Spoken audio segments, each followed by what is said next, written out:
اسی لیے آپ کو اور ہم کو یہ کوشش کرنا ہے کہ ہم برائی سے روکیں، جو برائی کے اڈے ہیں، جو برائی کی حرکتیں ہیں، اس سے اپنے آپ کو باز رکھیں۔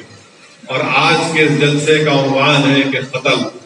ابھی ہم نے سنا کہ قتل کس لیے ہوتا ہے؟ جائیداد کے جھگڑے میں قتل ہوتا ہے۔ قتل اس لیے ہوتا ہے کہ کوئی شراب کے نشے میں دھت ہوتا ہے، یا ڈرگس لے کر، یا پھر کوئی حشیش یا گانجا جو بھی ہوتا ہے لے کر اس نشے کی حالت میں وہ کسی کا قتل کر دیتا ہے۔ یا پھر جو عام قتل کی وجہ ہے کہ ایک شخص کسی ایک خاتون کے عشق میں مبتلا ہو جاتا ہے، زنا کرتا ہے، بلکہ عشق میں کہنا غلط، زنا کرتا ہے، یا پھر وہ خاتون کسی اور غیر مرد سے زنا کرتی ہے تو قتل کا باعث بنتا ہے۔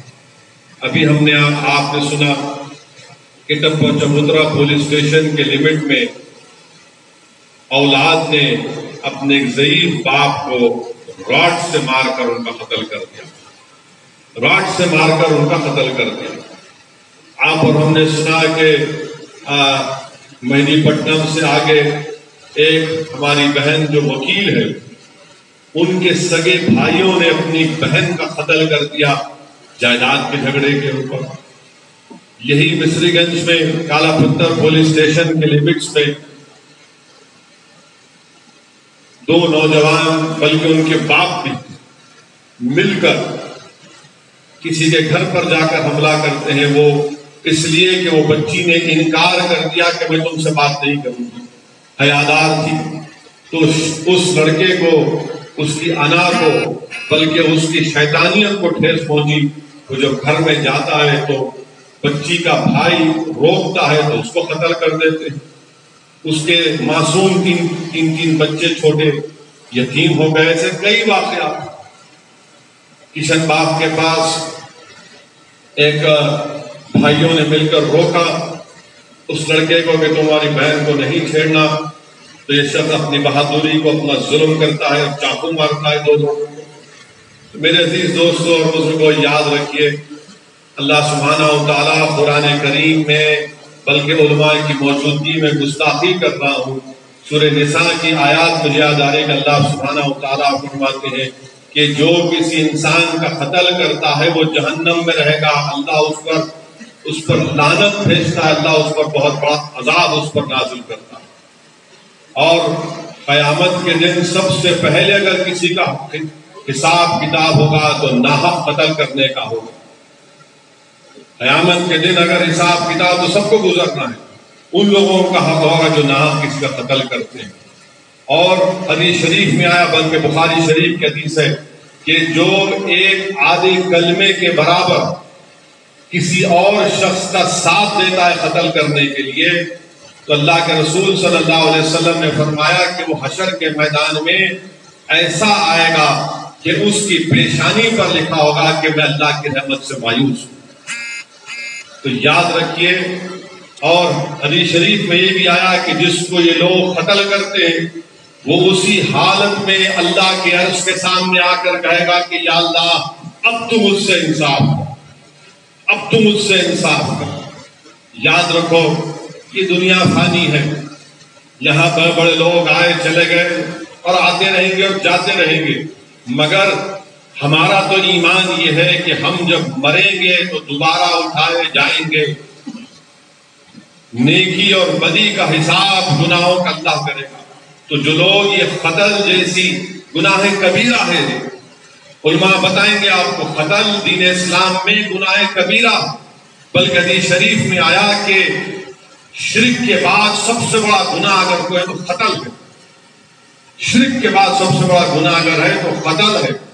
آپ اندازہ لگائیے کہ ایک ضعیف باپ کو راڈ سے مارنا ایک حقیر جائیداد کے لیے، اور اگر اس شخص کو معلوم ہوتا ہے، جس نے اپنے باپ کو، اولاد کو معلوم ہوتا ہے کہ اس نے اپنے باپ کا قتل کیا، تو قرآن کریم میں بنی اسرائیل میں اللہ فرما رہا ہے کہ میری عبادت کرو، ماں باپ کا خیال رکھو۔ اللہ قرآن میں فرما رہا ہے کہ جب ضعیف ہو جاتے ہیں تو ان کو اف تک مت کہو۔ اللہ سکھا رہا ہے کہ جب وہ ضعیف ہو جاتے ہیں تو دعا کرو تو مجھ سے کہ اللہ ان پر رحم فرما جس طرح مجھ پر رحم فرماتے تھے۔ اللہ یہ فرما رہا ہے کہ تم میری اطاعت کرو اور اپنے ماں باپ کی بھی اطاعت کرو، خیال رکھو ان کا۔ ابن عباس رضی اللہ تعالیٰ عنہ فرماتے ہیں کہ قرآن کریم میں سے 3 چیزوں کا ذکر کرتے ہیں کہ اگر ایک کریں گے اور دوسرا نہیں کریں گے تو عبادت قبول نہیں ہوتی۔ وہ کیا ہے کہ نماز بھی پڑھو، اللہ کہتا ہے نماز پڑھو اور زکوٰۃ ادا کرو۔ اگر آپ نماز پڑھیں گے زکوٰۃ ادا نہیں کریں گے تو آپ کی عبادت قبول نہیں ہوگی۔ اللہ کے رسول صلی اللہ علیہ وسلم کے تعلق سے اللہ فرما رہا ہے کہ رسول کی اطاعت کرو، اللہ کی اطاعت کرو، آپ ایک کی کریں گے دوسرے کی نہیں کریں گے، عبادت غیر۔ اگر آپ اللہ کی عبادت کریں گے اور ماں باپ کی اطاعت نہیں کریں گے تو عبادت قبول نہیں۔ آپ اندازہ لگائیے کہ اللہ قرآن میں بول رہا ہے کہ اف تک مت کہو، اف تک مت کہو، مگر یہ ناخلق اولاد ایسی ہے کہ ایک حقیر جائیداد کے لیے اپنے باپ کا قتل کر دیا۔ تو ان لوگوں کے دلوں میں نہ اللہ کا خوف ہے، نہ ان کو قرآن کی تعلیمات سے باخبر ہے، نہ ان کے دلوں میں انسانیت ہے، ان کے دلوں میں کوئی انسانیت ہے۔ آپ اندازہ لگائیے کہ اس باپ نے ان اپنی اولاد کے لیے جب وہ پیدا ہوئے ہوں گے کتنی تکالیف اس نے نہیں اٹھائیں گے، ان کو پالنے کے لیے، ان کو پڑھانے کے لیے، ان کو کپڑا پہنانے کے لیے، ان کو کھانا کھلانے کے لیے، کیا کیا اس نے تکالیف نہیں جھیلی، مگر ایک جائیداد کے لیے آپ راڈ اٹھا کر اپنے باپ کو مار دیے۔ اب کیا جواب دیں گے؟ مرنا تو ہے ایک دن، سب کو مرنا ہے۔ اور پھر دوسری چیز میرے عزیز دوستوں اور بزرگوں، یہ جو اللہ قرآن میں فرما رہا ہے کہ زنا کے قریب مت جاؤ، زنا کے قریب مت جاؤ۔ آپ سوچئے کہ ارے گناہ ہے، گناہ اس کے قریب مت جاؤ۔ اللہ فرمائے گناہ زنا کے قریب مت جاؤ۔ ارے جہنم کے بھی دروازے، سب سے بدبودار دروازہ اگر حدیث شریف میں آئے تو ان لوگوں کے لیے جو زنا کرتے ہیں اور بغیر توبہ کرے مر جاتے ہیں، تو زنا پر جہنم کا سب سے بدبودار دروازہ۔ ارے کوئی فکر نہیں، کسی چیز کی فکر نہیں ہے، ڈر ہی نہیں ہے۔ اور پھر حد تو یہ ہے کہ اگر گھر میں جہیز کی لعنت،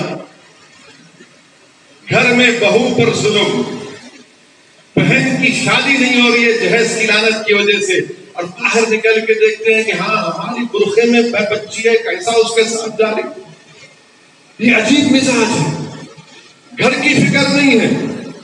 اللہ کے رسول صلی اللہ علیہ وسلم نے کیا فرمایا کہ تم میں سب سے بہترین وہ شخص ہے جو اپنے گھر والوں سے اچھا ہے۔